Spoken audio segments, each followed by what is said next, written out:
This is the Conrad Alert. Civil defense information will be broadcast at 6:40. West of the Rockies, you're on the air. Hello. Y2K, how can we prepare? Stop a few of their machines and radios.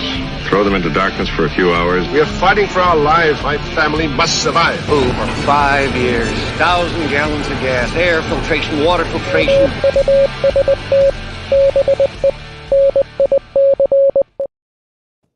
Coming at you live from the frozen tundra that is East Central Alberta, Canada. Welcome back to the workshop where we create community, find freedom, promote preparedness, and share success. I am Toolman Tim. Today is October the 17th, 2024. This is episode 467 of Workshop Radio.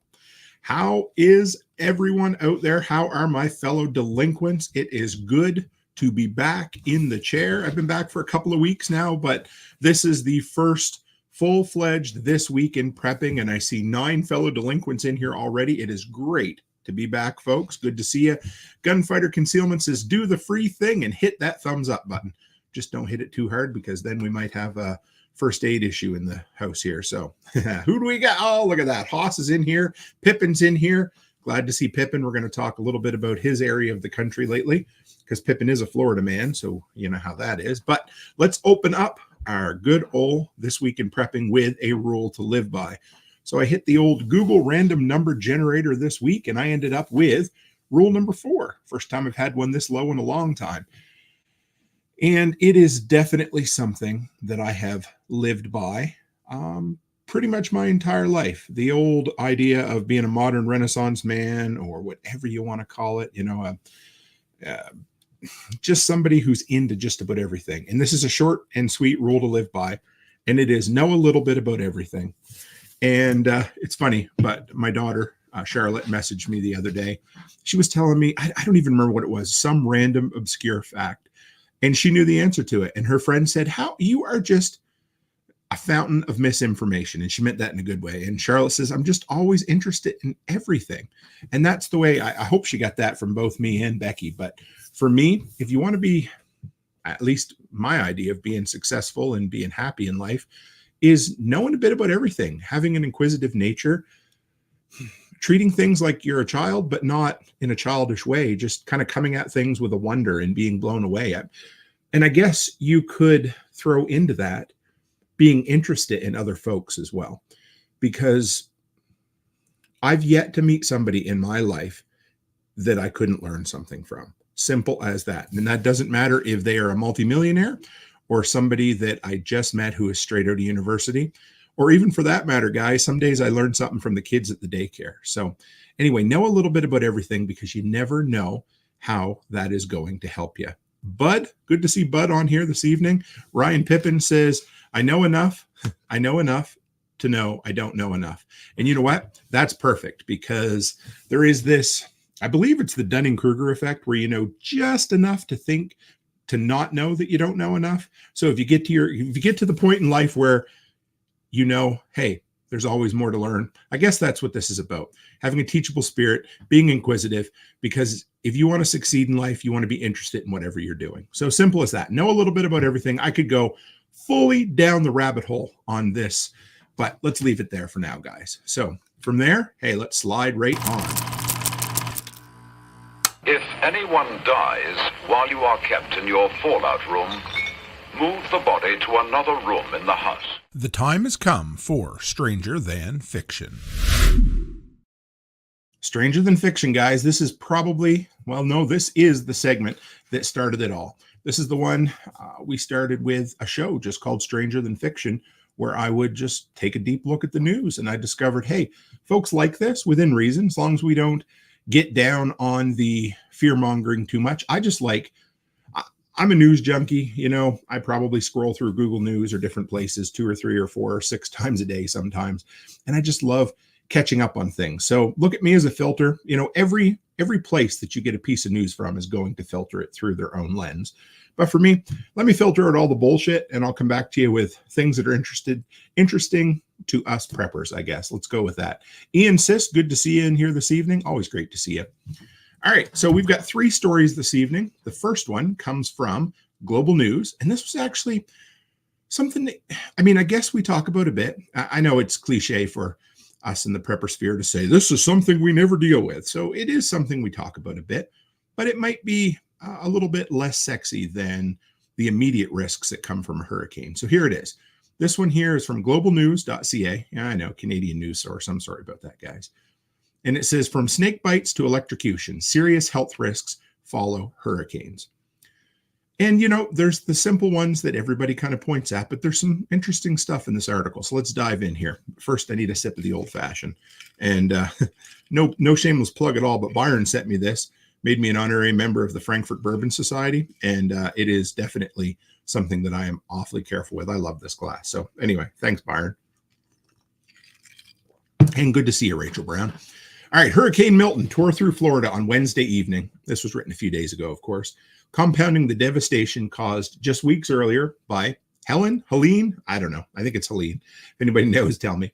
The region is now grappling with widespread power outages, contaminated water, severe shortage of medical supplies, all posing significant threats to the public health.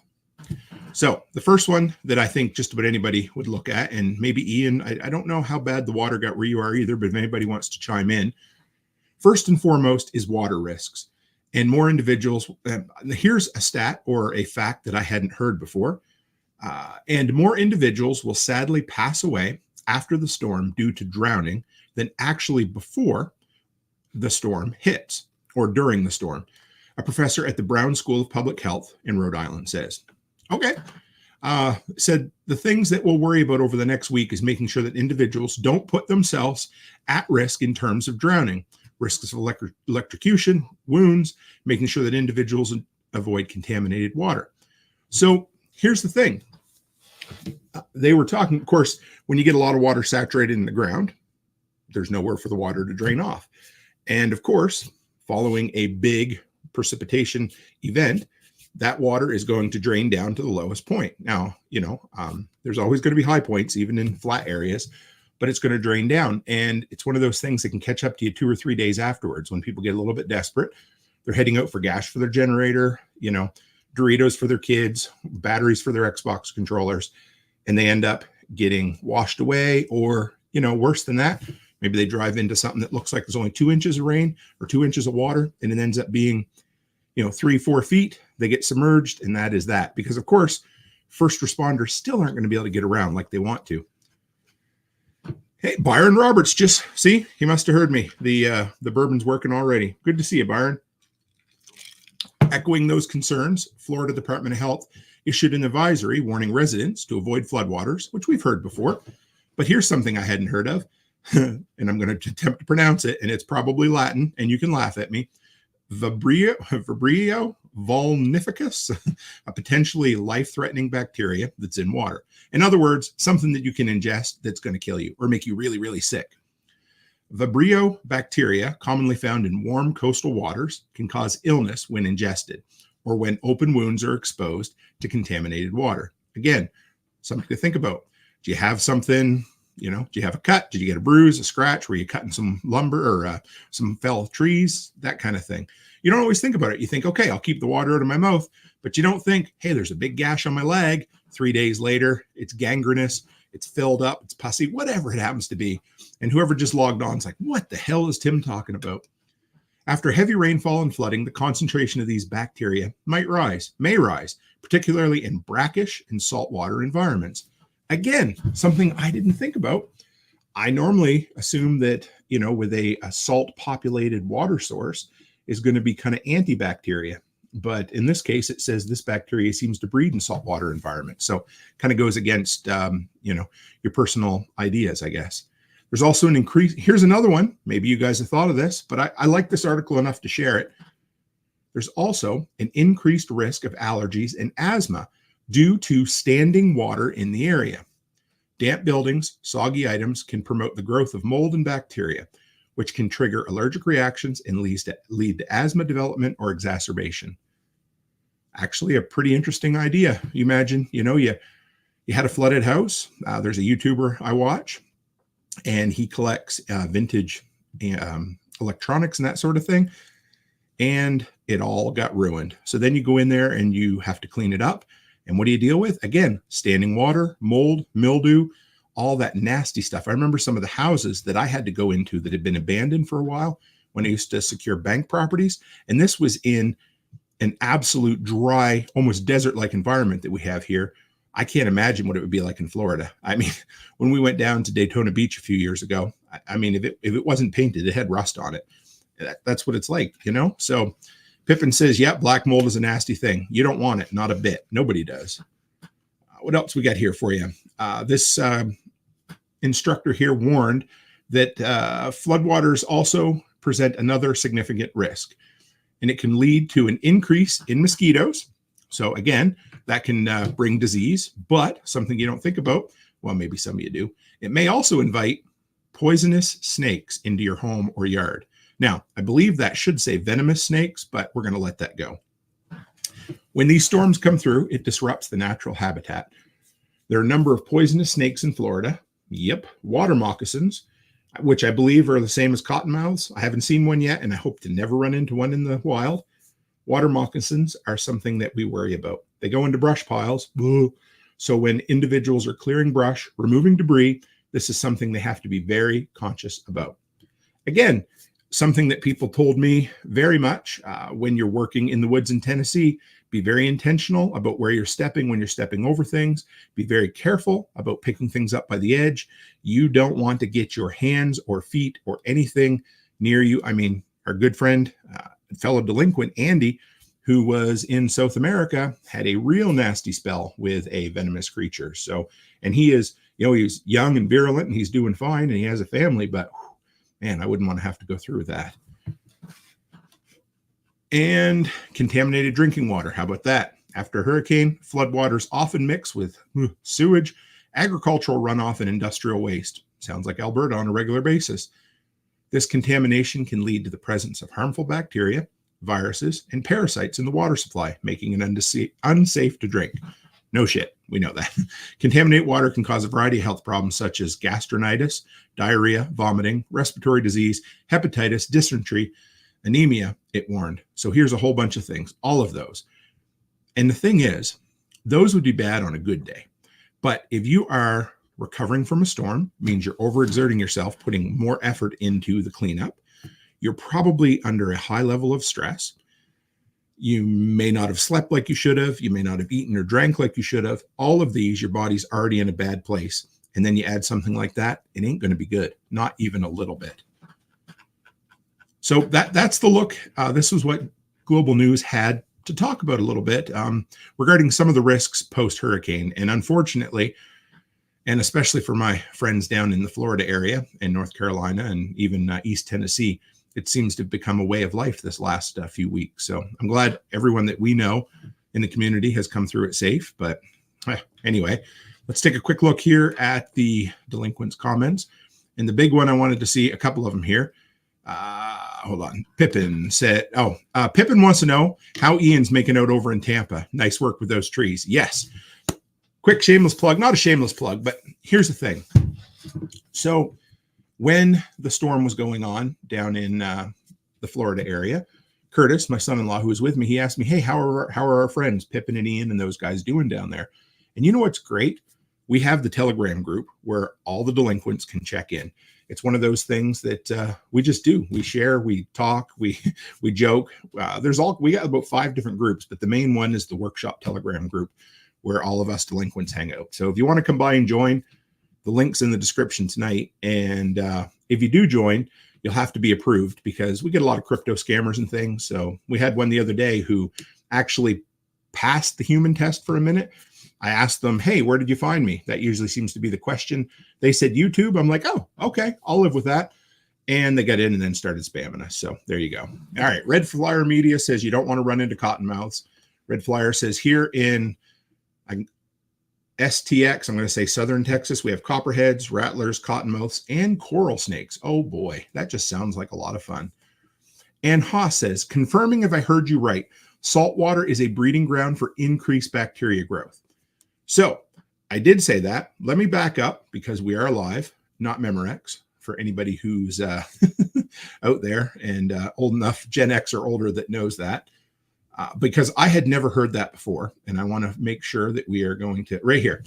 All right. So this, if you guys can, you know what, I'm going to, let's bring it up even bigger for you. Here you go. I'm going to highlight it so you can see that right in the middle. It says Vibrio bacteria, commonly found in warm coastal water, can cause illness when ingested or when open wounds are exposed to contaminated water. After heavy rainfall and flooding, the concentration of these bacteria may rise, particularly in brackish and saltwater environments. Okay, let me back up. So I think I misread that slightly. I believe I said it was a breeding ground for them. I think I read that wrong. What it actually says is when the overflow of nasty water kind of flows into the salt water, it can increase the amount of bacteria. And the way I'm reading that is it probably washes it out of a dirty system and puts it into a saltwater system where you wouldn't expect bacteria to go. So thanks for clarifying that on the question there, Haas. And Ian says, Pippin sitting by a bonfire with a cigar. Guess where I got the wood? Weather is great. Need to decide what to do with these roots, then rake. Then it's all over for the yard. You know what? Let's have a drink to those folks because you guys did great. They both had to rush the hell home right after SRF, basically knowing they're heading into a hurricane within a day or two. And I'm glad you guys came out relatively unscathed. There we are. All right. Next story for the day. Let's bring this back up. This one here comes from Daily Chaos, and that's KOS. This is a user-submitted story. I really enjoyed it. You can definitely tell that this person is, I wanted to call it a closet prepper, but I don't think so. I mean, they wrote an article. Their name is Nate Dogg, and if you guys know the old song Warren G, Regulate, Nate Dogg was his sidekick. So here we are. Prepper, electronics for disasters, or just camping. Really, they have a lot in common. And I like this because this is a no-nonsense, accessible to the general public introduction to prepping. So it says, at some point I realized that camping is a great practice for emergency prepping. Got to think about food, shelter, bedding, clothing, and the focus of this diary, electronics. And I think by diary, they mean this user-submitted story. I don't go camping just to sit around on my cell phone, and some areas don't have any cell phone coverage anyway. But it's good to have a charged phone for emergencies, to take pictures of nature, and to play music.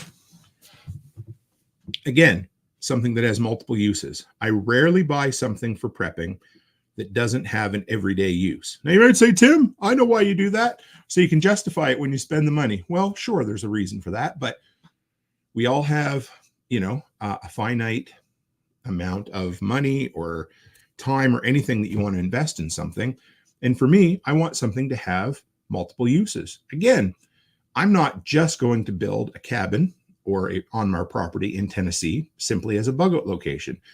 Because if I did, it would end up like that dude that was in one of our early Stranger Than Fiction stories where he built a bunker in New Zealand and it just molded and went to pieces because it had no practical everyday use for him at all. It was literally a bus underground with books and storage supplies and things. And when the dude got there to look it over, it had all rotten and went away. So again, it needs to have a practical everyday use. I was a little surprised that so many folks in recent hurricanes didn't have a way to charge their cell phones and sometimes their laptops. Any of you folks out there run into people like that? I'll be honest. Well, Becky, she flew and I didn't send her with a battery bank. I know. These days, cell phone battery chargers are really cheap. This set of 2 cost me about $21. There's a picture here. You guys will see it in just a minute. Well, you'll see it on the live stream anyhow. Most cell phones have a 2,000 milliamp hour battery. These chargers supposedly have 10,000 milliamp, but in reality, you're going to get about 2 charges. Now, here's the tip that this is worth the price of admission this evening. Great for an emergency or any situation, and my kids use them all the time. Cool. I love that.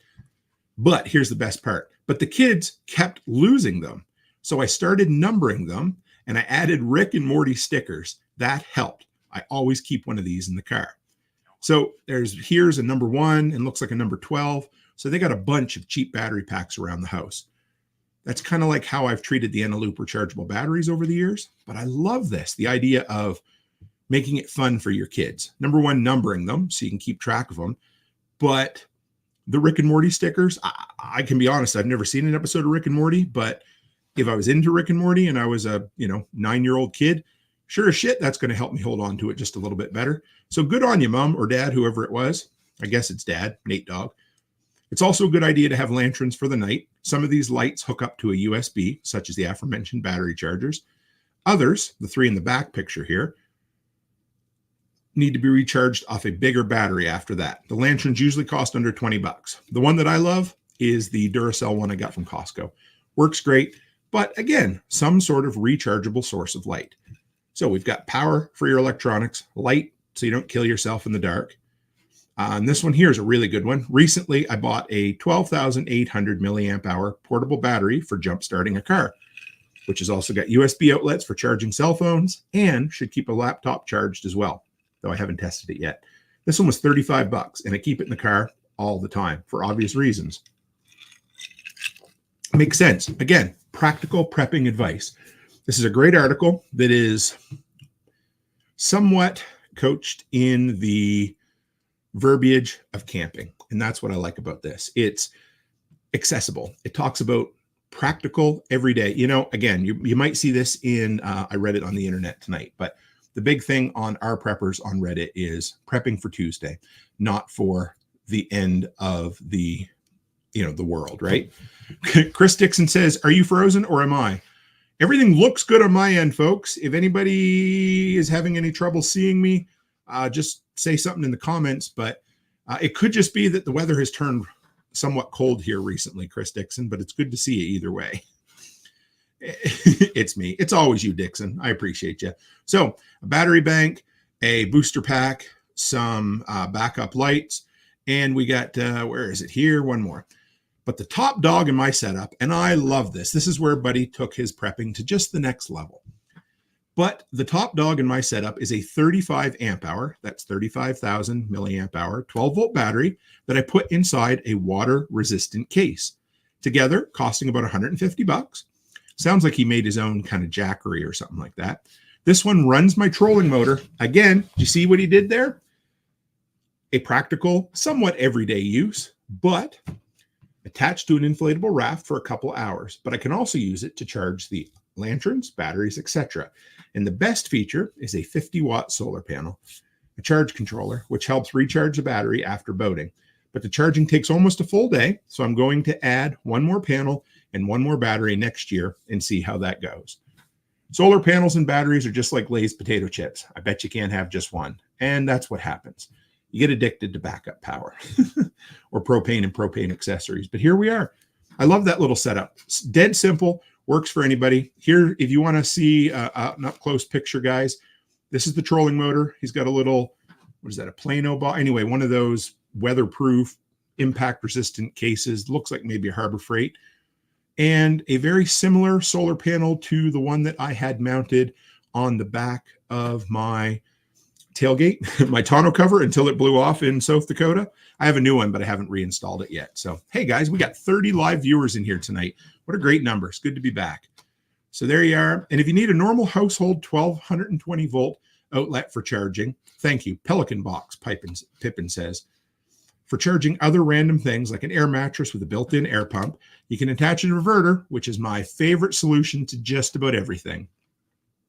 Just like this one, 80 bucks to a 12 volt battery. And if there's anybody out there who doesn't know what an inverter is, that's okay. But it really is the simplest way to tap into that $40,000, $50,000, $80,000 generator you have sitting in your driveway. And that will let you tie into your battery, direct wire to your battery, or temporary wire with little alligator clips, and then run an extension cord into your home and give you, a 120 volt outlet for just about anything, depending on the wattage of this. But they're great. Pick them up on Amazon. Enough said from that one. All right, let's move on to the next article in Stranger Than Fiction. And here we go. This is a good one. How many of you guys like the Cybertruck? Because I know I don't. But this is an article about an accessory. Well, I guess it's an accessory that's more expensive than the Cybertruck itself.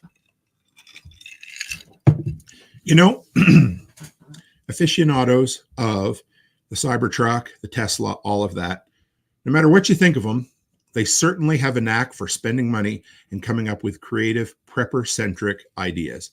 And this one here is called the Cybertrailer.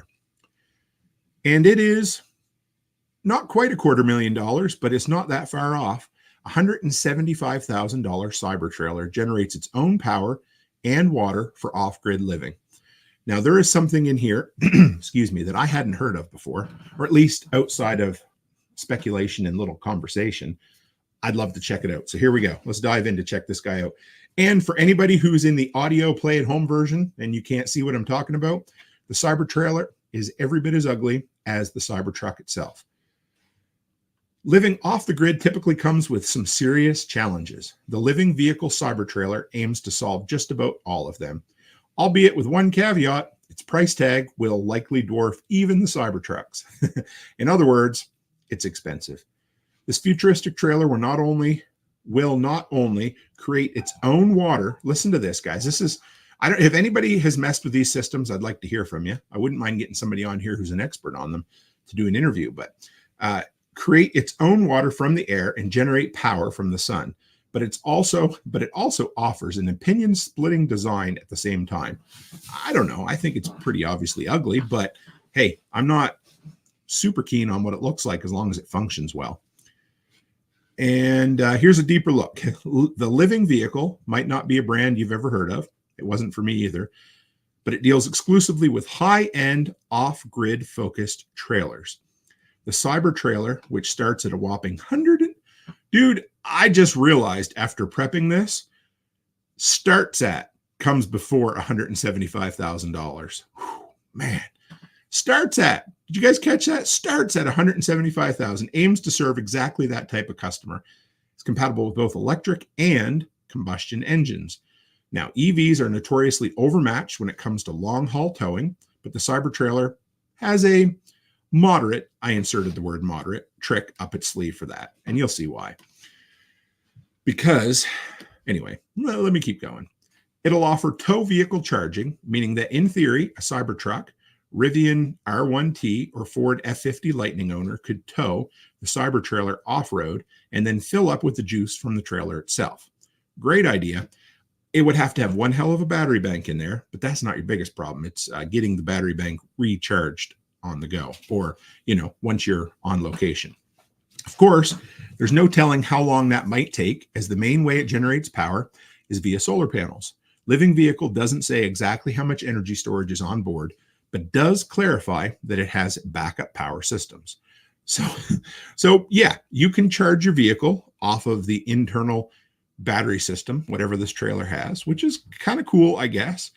I don't think you're going to get a ton off it, but bear with me because this isn't why I shared this article. Here it is. There's a great feature since it allows flexibility in terms of location. A family could find a place way off the beaten path, leave the trailer, go exploring in the tow vehicle. At the same time, anyone who stays back would still have a fully functioning dwelling space. Now, not to be a dick, but that's literally the definition of a tow behind RV. I mean, that's existed for just about whatever. Not a big deal. I'm not saying it's not, but the next feature is really cool. But literally, that's the idea behind, an off-road camping trailer. You pull up, you park, you unhook, and the car goes off into the woods. You do your thing and you come back. So here's the one that I like, and I'd like to check this out a bit more. And the Cybertrailer will, like other living vehicle models, create its own water supply via a WaterGen atmospheric water generator. That's a mouthful. WaterGen atmospheric water generator. The system can create several gallons of fresh, clean drinking water each day, depending on humidity and temperature. LV says that deliveries will begin in 2025, and if you want to sign up, it's only $100. The honor of signing up for $100. There you go. I mean, it's about putting your money where your mouth is, but I really like this. I'd like to look into this. I'm surprised, and maybe they're super expensive. I don't know, but let's see what the delinquents have to say. We got a bunch of comments here, but Pippin says, Cybertruck owners sound like they are ticked about needing new tires after 6,000 miles, 9,600 kilometers. Whew. I at least got 35,000 out of mine kilometers, which is about 3 times that, but yeah, I mistreated them and I didn't get them rotated on alignment time. But Man, yeah, but when you got that kind of torque behind an engine, of course you're going to wear tires out quickly. And Jeff Stark, good to see the Starks back in here this evening. Cyberpunk is ugly. I do not disagree. And Pippin says, wonder if the camper has a Tesla wall battery inside. It's actually a really good idea, and it probably makes sense. L2 survived. Great to see you. A dehumidifier takes water out of the air. If run that water through a water purifier, you could get water from the air. That's a good point, actually, and a simple everyday solution to something that, probably isn't that bad. But, and Pippin says it's not the torque, it's the weight of the EV vehicles. Also good to know. So are they not putting what are the thick, heavy duty tires? They're like, 11 or 12 ply if you're highway hauling and stuff like that. Are they not putting stuff like that on there? Or is it just, I don't know. Interesting anyway. But yeah, they are a heavy vehicle. And John Palmer, great to see you. And Pippin says, I'm trying to recall the dude who invented a machine that sucks water out of the atmosphere. All right. From here, guys, let's slide on 12 ply there. Thank you. Yeah. So if anybody knows, are they putting like 12 ply tires, or is that just more of protection against punctures and blowouts for, high speed towing and that sort of thing? Or anyway, one of those things. And Ian says, are there any risks with filtering and drinking dehumidifier? I've thought about it before, but was worried to even give it to my dog. That's a really good question, Ian, that I don't know if I've ever looked up the answer to, because I think my mom always said, don't drink that water, but I don't know. Let's see. Are there any risks in drinking dehumidifier water? Is that what we're looking for? No, the water collected from a dehumidifier is generally not considered safe to drink without proper filtration and treatment. While the condensed water is initially pure because it leaves behind the impurities when evaporating in the air, it can quickly become contaminated in the dehumidifier's collection tank. I'm not going to give any advice. That's all we're going to read about this for now. But what I'm thinking is, if you just enclosed it and made sure it was sanitized ahead of time, you might be able to do okay. And Ian says my catchment chamber gets a little slimy. They do really quickly. But if you cleaned it out with bleach every day, I don't know. Anyway, I always thought it was something to do with the minerals or the junk it took out of the water. I don't know, but I'm probably wrong here, so I'm not going to give a reason for that. And Cybertruck tires are LT 285 6520, and they're a 10 ply. So they're not cheap tires. They're not, good enough. All right. Next, folks, we are going to roll into the Prepper Files. And if you remember that segment, it is simply where we take a look back at this day in history. And today's day in history is something I remember like yesterday, and it was 35 years ago. I am sorry for making anybody feel old, but here you go. 35 years ago, can you believe 1989 was 35 years ago? San Francisco earthquake of 1989. Now, my dad and I was watching. This is what we call the World Series earthquake. Dad and I were watching the World Series that year, and we remember the TV going off, or, the signal cutting out, and then we found out in the news shortly after. You didn't find out instantly on Twitter back in 1989, but I was 8-year-old Tim. Dad was whatever he would be, 31 at the time, 30, 33, something. And it was pretty scary. I remember the footage of the bridge collapsing. You can see that right here in the picture.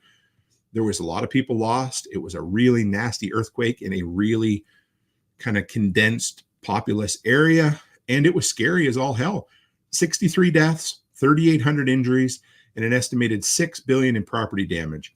It was the strongest earthquake to hit the area since the 1906 earthquake. Scary, crazy. I have less than zero experience with earthquakes. It's one of those things that we need, that I would love, again, maybe to have an expert come on and we could talk about earthquakes at some point, but it's definitely not something that I am at least equipped to teach on at this time. I hope I don't ever have to have the life experience to live through it, but yeah, anyway, there is This Week in Prepper Files. All right, let's pop back over here. Gunfighter says, I'm in Florida. I've taken the water to dehumidifiers, put it through my Berkey when we're out of power. Good to know. And Haas says he remembers when the TV went off during the game. It was a crazy situation, guys. And L2 Survive says water is water. It's all dinosaur pee. If you purify the water, you get purified water. Makes sense. Think of the water you pull out of the lake and purify. That water has a lot of chances to get stuff in it.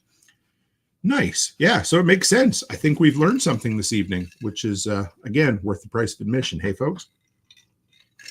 All right, what do we got next here, folks? Let's dive right in. He's dead. They're all dead. Everyone. You and I are in a dead world. And I'm glad it's dead. Cheap, honky-tonk of a world. Coming up next is Workshop Wasteland. Workshop Wasteland, one of my favorite segments of the week, and this is where we take a look at post-apocalyptic and dystopian media, movies, books, video games. But before we do that, I got one more comment here to read regarding the San Francisco earthquake. This is our local multimedia expert who has worked in the TV industry for a while. Red Flyer Media. Rebecca, good to see you. It was the first month I worked in TV. Crazy time to be in media when it happened. We had a TV crew there for something else, and they got all sorts of footage. It was a crazy, man. Anyway, being a tiny little East Coast Canadian, we never really had no experience with that sort of thing, but we certainly got to see it up close on TV. All right, so we got 3 quick articles in the Workshop Wasteland. This first one, just heard about it the other day. If you're a video gamer, which in another lifetime I might have been, I just don't have the time, the interest, or the desire anymore. Every so often I think about it, but this is like SimCity, I guess. It's called City 20, and it is basically a post-apocalyptic city building kind of video game. It's available in all places. It says City 20 is a secret nuclear city quarantined after a radioactive leak and left to starve. As one of the survivors inhabiting City 20 years after the accident, you must survive within the sandbox using the environment and society to your advantage. You're completely free to choose how to play and what to do, but be aware the world actively adapts and changes depending on your actions. It's up to you to work with or against the world. Okay, I guess it's a little more of an exploration survival style game, but you see it. It's not, not super expensive looking. I think it's an indie game, but definitely worth trying if you're out there looking to play, a post-apocalyptic kind of wasteland video game. All right, next. This one's kind of cool. The only other, I've seen a couple of post-apocalyptic movies filmed in Canada. And the first one is Pontypool, which is one of my all-time favorite. If you've never seen it, it's about a zombie outbreak that takes place in I believe it's another small Saskatchewan town. And you don't get to see it. You just hear it through radio announcements and phoned in interviewers and like reporters on the spot. Great film. One of my all-time favorites. But this one here, this is new. It has Carrie-Anne Moss and it has Frank Grillo in it. I believe Frank Grillo is a fairly well-known video game voice actor, but Carrie-Anne Moss, you'll know her as Trinity from The Matrix. But this is a bit of a zombie, bit of an outbreak movie. It was filmed last summer on the Badlands, on the beautiful tundra that is Saskatchewan. And here you go. It tells the story of a young man who has amnesia. He bands together with a rugged survivalist in a zombie-like outbreak to find his girlfriend. So she plays kind of a Laurie Strode kind of character from Halloween. She's like an all by herself survivalist. This kid has amnesia. She finds him and they kind of survive together. It has a bit of a twist. The script, it was a dust collecting script from over 10 years ago. Kind of one of those that people want. Oh, I just read Chris Dixon's comment. I'll get to it. I'll read it here in a minute for you guys. But anyway, she kind of survives with him. And it looks like, and I'm going to watch it. It's out on VOD, video on demand now. When Becky gets home, we'll sit down and watch it. I'll let you know beforehand. I know that not all our tastes are the same, but it's definitely interesting enough. So it has a bit of a cross with The Last of Us as well, because there's a bit of a fungus kind of. The zombie outbreak kind of turns people into plant matter. The effects look really good. And as long as the acting's good, I can handle it. I'll be absolutely honest. The cover looks a bit like something that you would see. Oh, sorry, Die Alone. Let me bring that up bigger for you here, guys. The movie's called Die Alone. There you are. And This is the cover. It doesn't, the poster art looks a little bit like a mockbuster or something you would see after scrolling over 4 or 5 pages on Amazon Prime, but I'm willing to give it a shot. I was quite excited to see it was filmed in Saskatchewan, post-apocalyptic, and with at least a couple of name actors. So there you go. All right, what do we got next? Let's bring it up. We have the Electric City. The Electric State. This is one that I have been kind of excited to see, but I guess all right. The actors in it, not so sure, but it's got Millie Bobby Brown, the one that plays Eleven from Stranger Things, and Chris Pratt from Guardians of the Galaxy. Both interesting actors. I like Chris Pratt more than I like Millie Bobby Brown. No offense, Millie Bobby. I'm just not a big fan of her acting. However, this one is adapted and directed by the Russo brothers. If you're like, damn, that name sounds familiar. They did all of the good Avengers movies and The Gray Man and The Gray Man 2 on Netflix. So they know action. Oh, they also did Winter Soldier, which might be my favorite Marvel movie. So this is adapted from a graphic novel, fancy name for adult comic books. And it's basically, if robots existed in the 90s, the world kind of ended in the 90s. They became sentient, and humanity and robots some of them went to war, some of them kept their sensibilities. And the trailer opens with Champagne Supernova slowed way down. So typical post-apocalyptic fashion. It looks fun. It's going to be on Netflix in March. Check it out if you want to. It is called The Electric State. I obviously can't show the trailer for copyright reasons, of course, but there you go. All right, what do we got here? Chris Dixon says you'd have to have amnesia to live in Saskatchewan. Oh boy. Yeah, we did it for 6 months, and that was 5.5 months too long. Coldest, driest winter I ever experienced, and you literally could see your dog run away from you for 3 days afterwards. Pippin still plays Days or DayZ, and I have it. I played it a little bit. I really enjoyed what I did. And Pippin says Blade was my favorite Marvel movie. Argue if you must. It's all right. I won't argue with you. I can see that. I don't always love Wesley Snipes, but the Blade movies were really good. All right, sliding right on, folks. Where do we go from here? Now you stay on the back roads, and you keep your gun handy. Our country is still full of thieving, murdering patriots. Get ready for I Read It on the Internet. I Read It on the Internet, guys. That is where we take a look at the front page of the Internet, otherwise known as Reddit, or otherwise known as a cesspool of human activity. But anyhow, I digress. However, since you don't have to go there, I do. I'll go to Our Preppers, which is the biggest prepping subgroup on Reddit. And I like to pick out the biggest or, a couple of the biggest articles or posts that are on there full of good discussion. So this one here, again, a lot of content on the hurricanes tonight, but the next one ties into hurricanes, but we'll deal with it. Here we are. Lessons from Milton. And this one is from username Hefty Negotiation 825. I think I just really enjoy reading the usernames from Reddit. All right, let's start off by saying some of these things might be common sense or knowledge to some that camp or have physical jobs. Fair? I'm going to bring this up so you guys can see it. The text on this is really small, so if this helps you just a bit. Hygiene is more important than ever. I was doing debris cleanup for the last few days and got drenched while doing it. Anyone who has done sports or any physical labor knows it doesn't take long for things to get swampy where the sun don't shine. If a rash develops and you get raw down there, it'll seriously hamper your ability to move around. Having 2 kids, I have no shortage of baby wipes, and those are an easy way to wipe yourself clean. Cheaper than dude wipes. Having the proper no-ride underwear and petroleum jelly or other healing ointments can go a long way in preventing any chafing.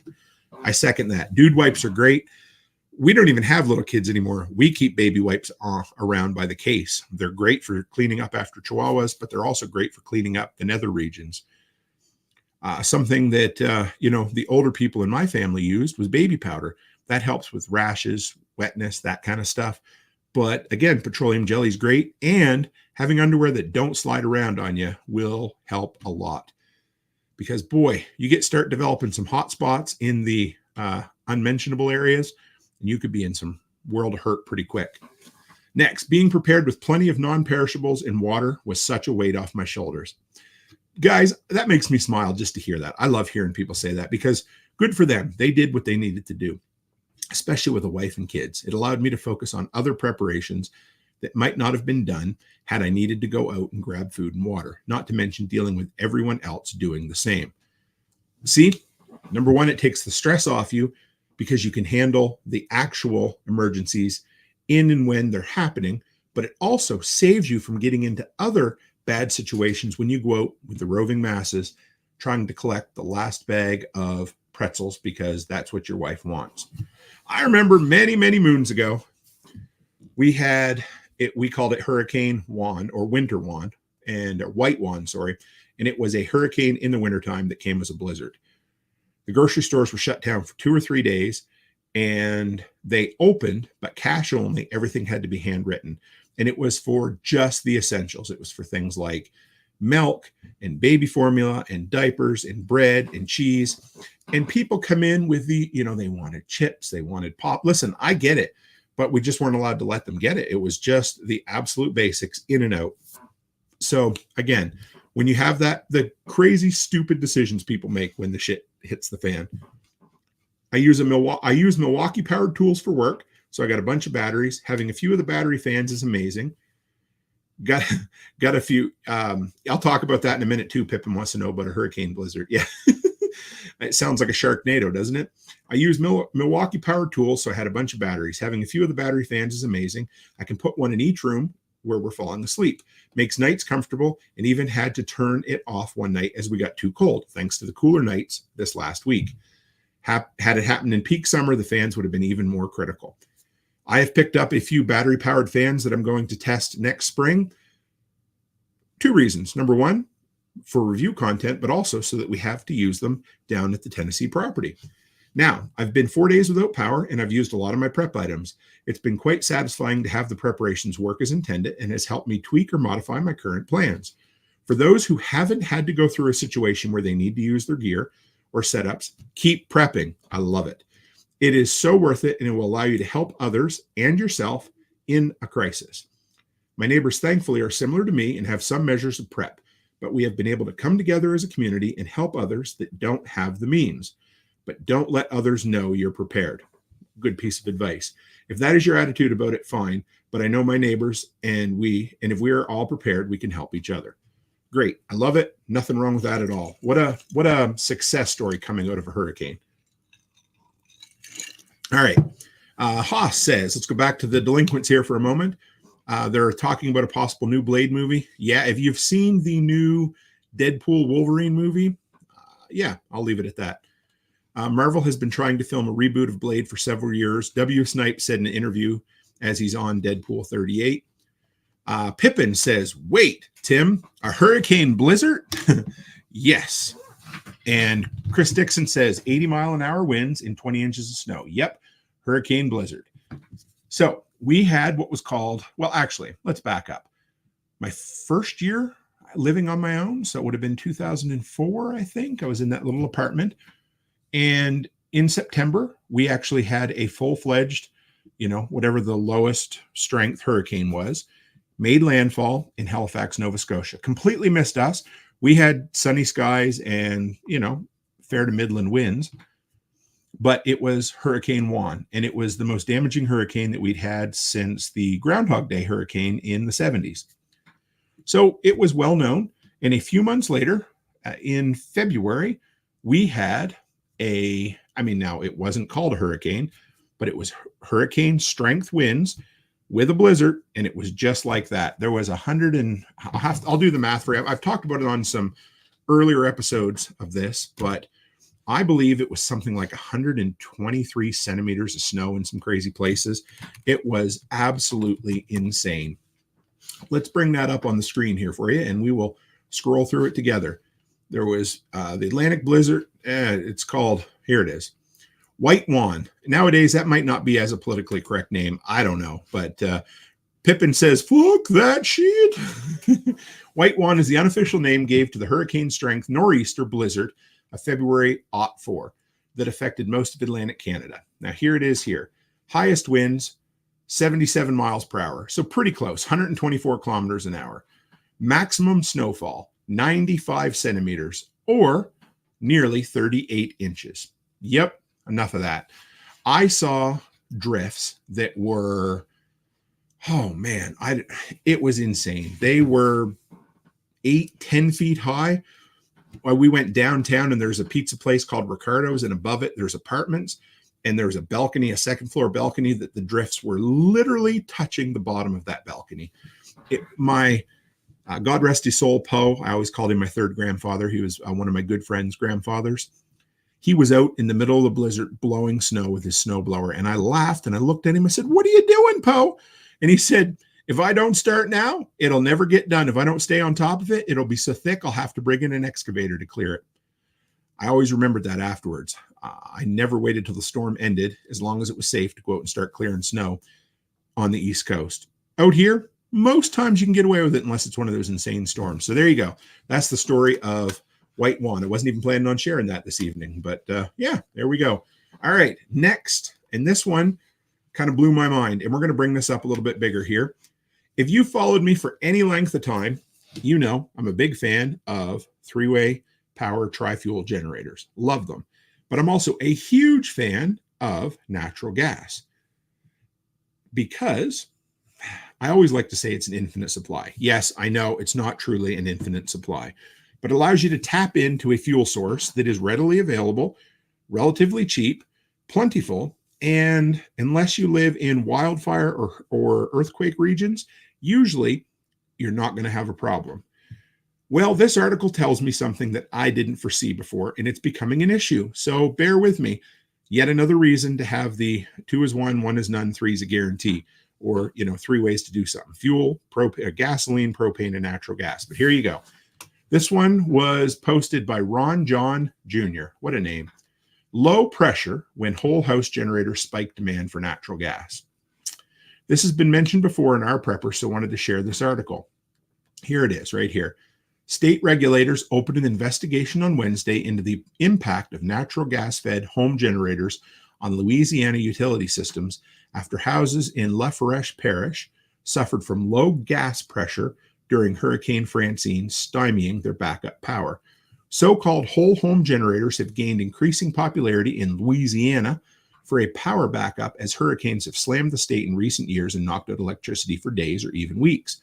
But officials with the LPSC say they are worried that older and smaller gas systems may not be able to handle the burst of demand that increasing number of generators create when the power goes out. Whew, there you go. What do you think about that, guys? There's something I should have foresaw. Anyway, should have been something that maybe I'd give some forethought to, but it's definitely going to go into my next generator video. And that is simply the huge increase of demand on natural gas when the power goes out. I didn't think about that. I should have. It's simple, but you know, in this area, would it be a problem? I don't know very many people that have whole home backup generators that are tied into natural gas in this area. So I don't think it's going to be quite as widespread as it is in the southern areas where it is a, you know, life and or death scenario. But yeah, crazy, hey? So just something else to think about. Another reason to prep multiple fuel sources. I've been talking about it, but we've been looking at an acreage for a little while now. We're probably 3/4 the way through the process. I'm not going to get my hopes up until it's finalized, but I'll share with you. But one of the things I want to do is an idea I heard from Jack Spirko a few years ago, and that's having an above ground fuel storage tank on hand, and it'll be run through the business, and it'll give me a couple 100 gallons of gasoline. I'm pretty excited about that. I have so many ideas, but again, until we find the acreage that we want, I can't. It's good to dream and it's good to think about things, but I'm not going to put the cart before the horse until it does or doesn't happen. So there you go. All right. Next is the Faraday cage. And that was one of the newer segments that started early in the summer. And that's where we take a look at some of the tech related stories of this week. And guess what? There was a couple really good ones. This one was kind of cool. Amazon announces investment in small nuke reactors. Really? To meet data center power demands. If that's not a 21st century news article headline, I don't think I've ever seen one. So I love nuclear power. I don't talk about it very often, but I truly think that, other than solar, I think nuclear power could be one of the solutions for our power crisis that's going to come up at some point. Does it have its issues? Sure. But I actually think it's more inherently safe than just about any other power generation system out there. But again, it's something that they've created their own issues on. Amazon on Wednesday said it was investing in small nuclear reactors, coming just 2 days after similar announcements by Google, as both tech giants seek new sources of carbon-free electricity. I'll be honest, this isn't my concern per se. It doesn't mean that maybe it should be. I don't know, but that's not where I base my decisions on. If they want to, great. But I also love the idea that there's some investment going into the nuclear industry to modularize, anyway, to make smaller modular reactors. And hopefully they can start building them at scale and have, every town could have a nuclear reactor. I don't know if that'll happen, but Simpsons reference. There you go. The plans come as the owner of the shuttered, this is crazy. I didn't hear this. You guys might like this. Owner of the shuttered 3 Mile Island nuclear power plant said last month it plans to restart the reactor so tech giant Microsoft can buy the power to supply its data centers. Now, if anybody's wondering why these places are going balls to the wall on data centers and power consumption, 2 letters for you. Artificial intelligence. Just kidding. 2 words, AI. There you go. And that's what it is. Truly, yeah, there's no way around it. That's what it is. And the article goes into it, but there's just this huge demand for cloud storage and artificial intelligence computing power. And so their data centers are going through the roof with power needs. So you have this mental dichotomy that these big tech giants are dealing with. It's, oh, we can't create dirty power. Oh, we need more power. It's like, you got one guy in the back saying, whoa, slow down. And then you got the captain or, Scotty, I can't give you any more power. And then the captain saying, I need more power. And yet, but this is the same company doing both. They're creating their own monster and then they're solving the problems. Quote. So anyway, the International Energy Agency forecasts that data centers' total electricity consumption could reach more than 1,000 terawatt hours in 2026. Whew, guess what? More than doubling from 2022. Estimates suggest that 1 terawatt hour can power 70,000 homes for a year. So let's do that math, ladies and gentlemen. 700,000, 7 million, 70 million. That is 70. The data centers in the United States will use in 2026 70 million terawatts. No, sorry. We'll use enough terawatts for 70 million homes. There can't be that many more than 70 million homes in the entire United States. Well, why don't we take a look and see what we can find out?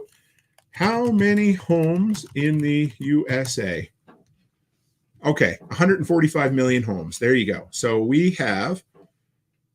they're going to use half of the entire household electricity just for data processing. What a great time to be alive, folks. Rachel says, thorium reactors, safer and cleaner, and no weapons needed. I'll have to look into that. I really don't know much about it. And the second story in the Faraday Cage this week, and I loved it. This is a personal thing that I've wanted to see Amazon do for years. I'd like to hear if anybody has any suggestions how this version could be better for preppers than the previous versions. But here it is. This one comes from The Verge. Amazon finally has a color Kindle, and it looks pretty good. Back when I used to be into comic books, I wanted an e-ink reader in color so that I could download comic books and read them easy on my eyes and basically with almost no battery consumption.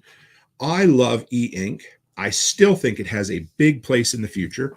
If you guys go to Home Depot or Lowe's recently and you look at a lot of their new bin tickets, if you're not sure what bin tickets are, they're the little price tags that clip into the shelves and that sort of thing. A lot of them have been moved to e-ink now. that are updated via in-house Wi-Fi, that sort of thing. Now, of course, does it have its downside? Sure. I could see companies doing dynamic pricing. When you look at something and walk away, all of a sudden the price lowers. Or if they know what your median household income is, they might raise the price when you get there. I don't know. But either way, I do like e-ink. So here we are. Amazon finally has a color Kindle, and it looks pretty good. Some of the things that would be really handy would be, well, okay, a couple things. I would say number one, cookbooks would be great. Now, you don't necessarily need color for cookbooks, but it would certainly help. But you know what would really be awesome on this sort of thing? I would say something like Doc Bones and Nurse Amy's Offgrid medical books, those sort of things. How awesome would that be to have one of those in a colored Kindle? Again, black and white would be fine. Color is going to be even better because it's going to be more realistic. You're going to be able to actually see things. So I love it. I think there's a great idea. Now, I'd love to make a video about all the reasons why a color Kindle is better than a black and white Kindle for preppers, but I haven't come up with enough reasons yet. So anybody has any suggestions, send them my way. For years, users have asked Amazon to make a color version of its e-reader. Now the company is finally delivering. It's launching the new Kindle Color Soft Signature Edition, a device that has a lot in common with the new Paperwhite, except of the black and white. This one's color all over. And the color costs $279.99 and is available for pre-order today and shipment starting October 30th. So they're coming quick. Just like Amazon, they usually announce something and then they sell it almost immediately. And I don't think $279.99 is that bad of a price point, to be honest. I want to say that when I bought my first Kindle way back when, 12 years ago, it must have been close to that. So I don't know. Making the color soft happen, Amazon executives said at launch, required a lot more than just swapping in a new display. The technology just wasn't ready, even though their competitors had it. And the one thing I'd heard for years was, if you want a colored e-ink screen, it just looks washed out. It almost looks black and white if any sun's on it at all. So I'm excited. I've looked at some video, some footage. Maybe nobody else is excited, but I think it's kind of cool. So let's take a look at the delinquents community comments here. And it's, yeah, I think you might have. Pippin said, did I get blocked from commenting about the whales being radioactive? You may have. I don't know. There was a guy that I knew back in the day. We nicknamed him Nuke. He used to hang out at the same used music shop that I hung out in high school. And he had a t-shirt that said Nuke the Whales. And I always loved that. I thought that was hilarious. But anyway, I don't see it. Maybe, you know, YouTube's auto moderating system took care of it. All right. L2 Survive said, did they really need that much power to data breach my info to hackers? Well, I think so. Yeah. Yeah. So Chris Dixon, you know, this is what brought this up the other day when I was thinking about this whole system.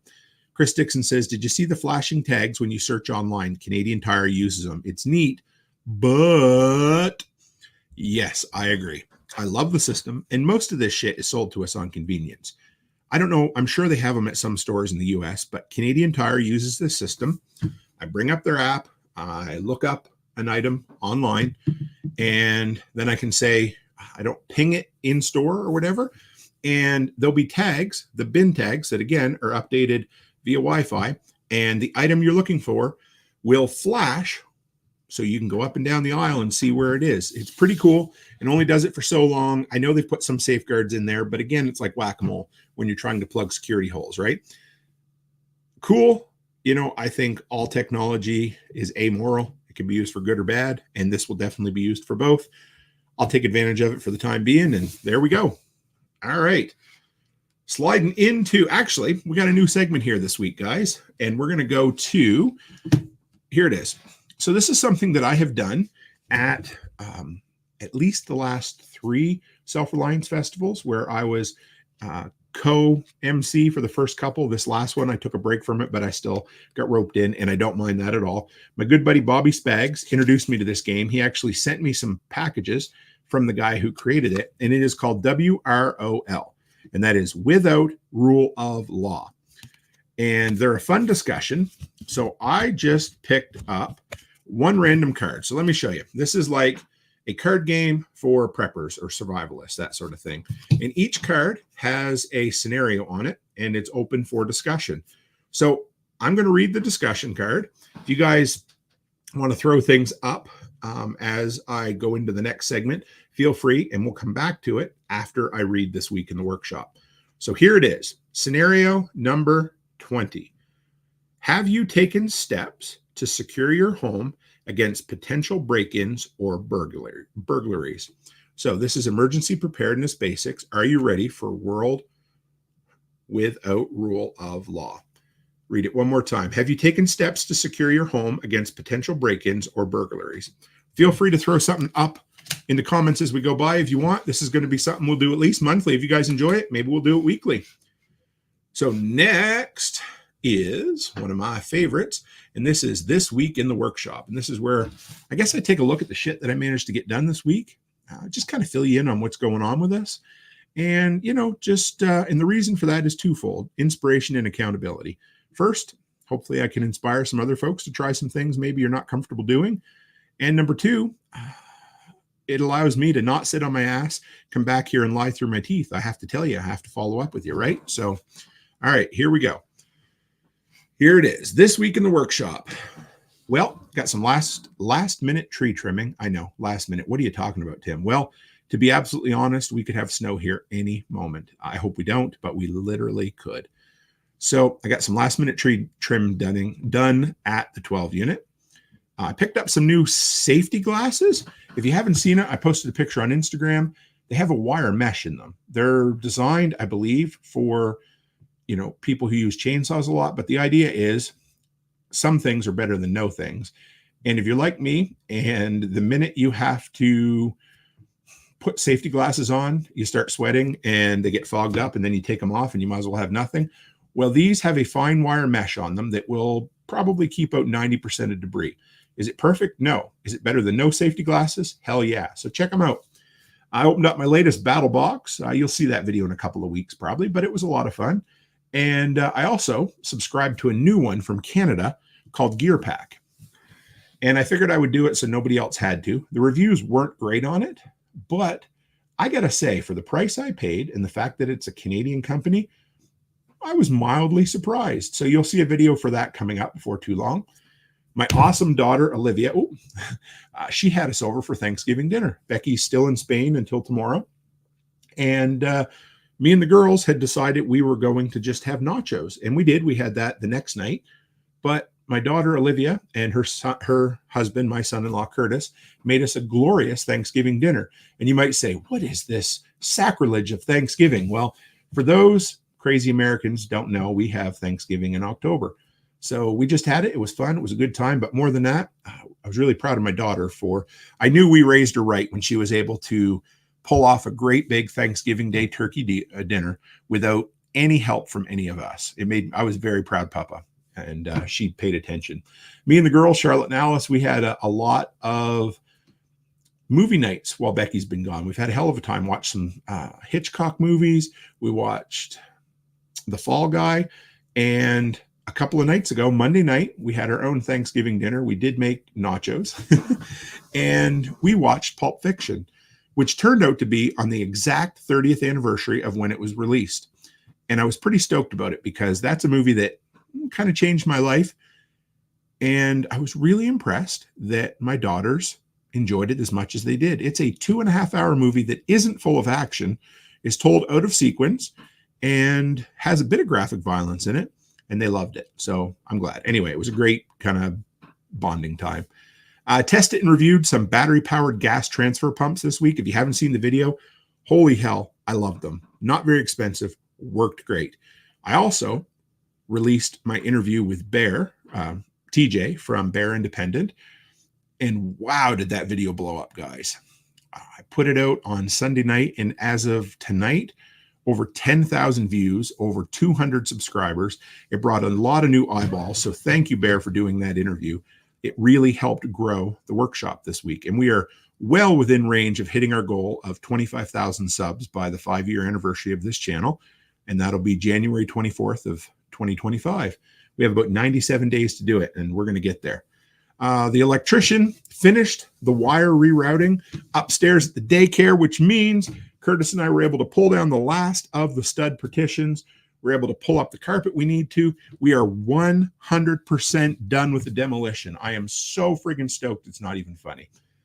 And we are ready on Tuesday to start putting shit back together. We're shooting to be, I think a realistic goal is to have the upstairs ready to open and take kids for March, because I know how slow the government works. But I think realistically, we can have the renos done by December. So here we are. Fingers crossed. We're ready to keep going. And Becky gets home Saturday afternoon. That's probably the highlight of my week. I can't wait to see her. It's only been 12 days, but she's had a rough time. She's had a good time, but she's had a rough time. You guys heard about it all. But anyhow, so that is this week in the workshop. There's probably more I could share with you, but I thought that was a good little summarization of this week. So here we go. All right, let's go back to the comments and let's take a look one last time. We're going to read the card that just fell off the top of the deck. Have you taken steps to secure your home against potential break-ins or burglaries without rule of law? Haas says, yep, a defense dog. And we do have one of those coming before too long. We are getting her, but that's part of the reason we've been looking for an acreage. Dixon says, it's not enough to secure the home. Security has to start at the fence. Doggo for the win. Amen. Love it. Pippin, why do I keep calling you Pippin tonight, Pippin? Going to plant thorn bushes in front of windows soon. Love that idea. L2 Survive says, my security system plays Let the Bodies Hit the Floor. And Pippin says, do you have a Roomba with a Claymore? Always love it. Rachel C says, my entire life is in locked shipping containers on our raw land. So closed gate, barbed wire fence, big dog, and stay strapped. LOL. RV door is not going to hold anyone out. Fair enough. And yeah, there you go. What do we got next? Oh, I know what we got next. Here you go. It's the apocalypse, end of days, the judgment day, the end of the world, my friend. Let's dig into the community mailbag. Here we go, folks. This is the community mailbag, where we take a look into the bag that holds the nails and see what kind of feedback I got this week. Some pretty cool stuff. I'm telling you guys, the YouTube channel has been blowing up. We hit 20,000 subscribers 5 days ago, and we're over halfway to 21,000. We're like 20,600, and there's just a ton of new faces in. I'm excited. I hope that we can all, welcome a few new folks and at least share a little bit about prepping with everybody.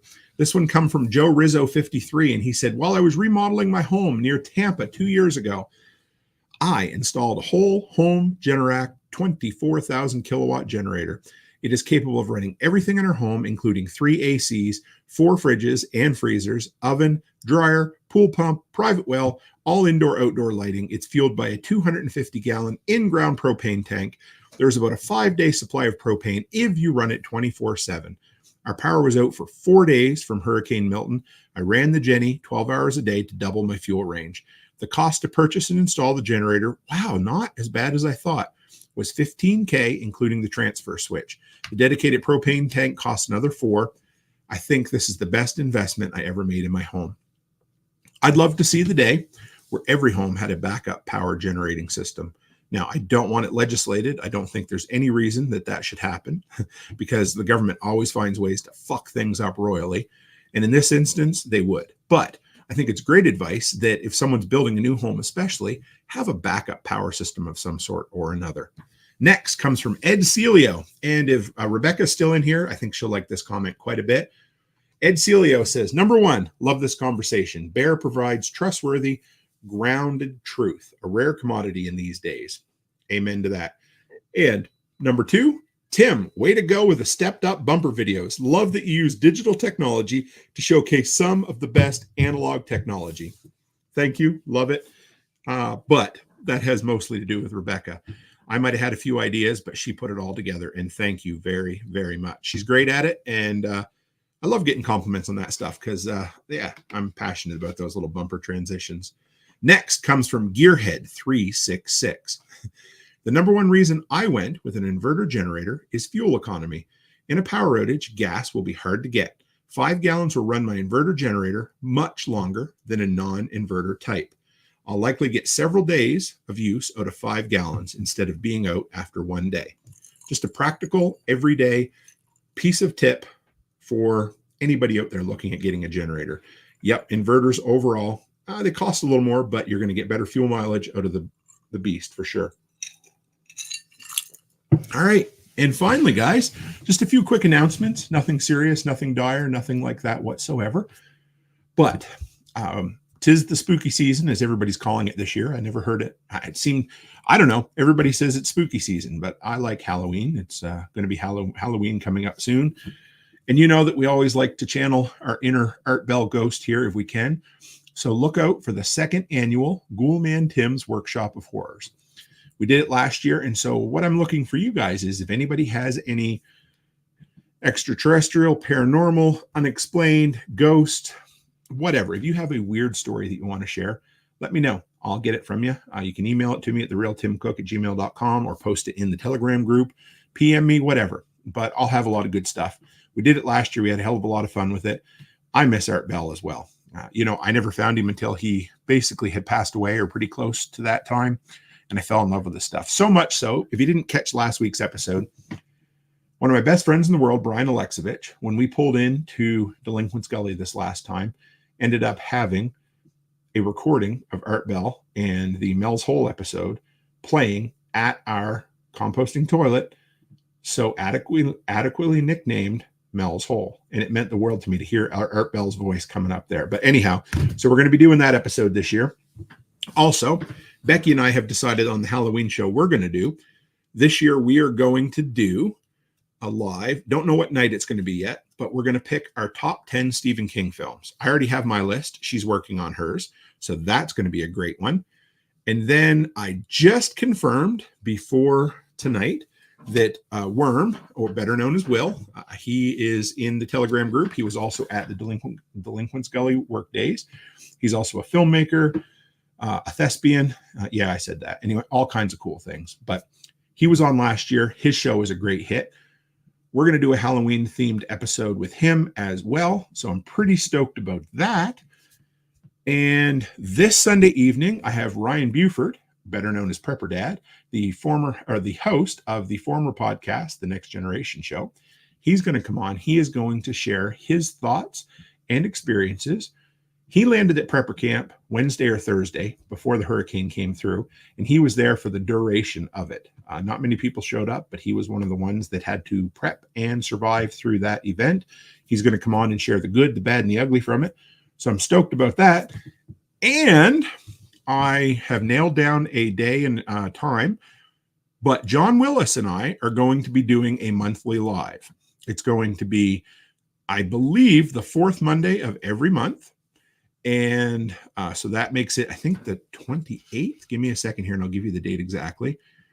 Yep, the 28th at 10 a.m. Central Time. So 9 a.m. Mountain Time. So we're going to be doing one.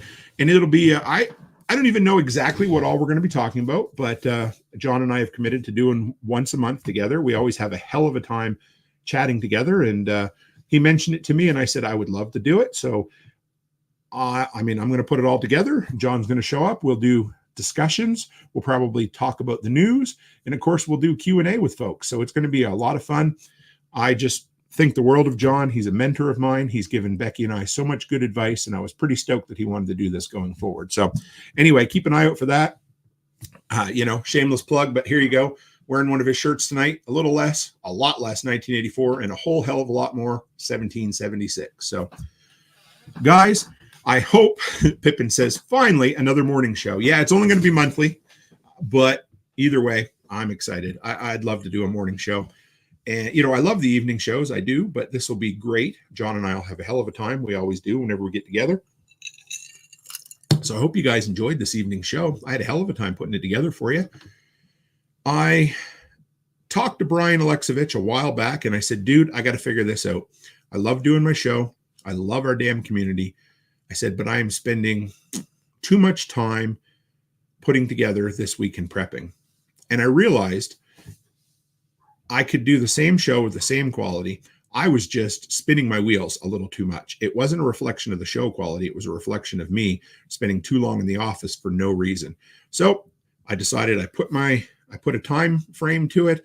I set a timer on my phone. I put the show together, and then I set it and forget it and come down and have a hell of a time with you guys. So thanks, guys. I'm so stoked to be back. Going forward, we're going to have Thursday show live every week, Sunday evening at the same time. Some will be live, some will be pre-recorded, and that's all there is to it. So, folks, it's great to see you once again. I'm glad you were back. I think we topped out at 30 live viewers, and this was only on YouTube. So, once again, great to see you. And as always, stay happy, stay healthy, and have a great week.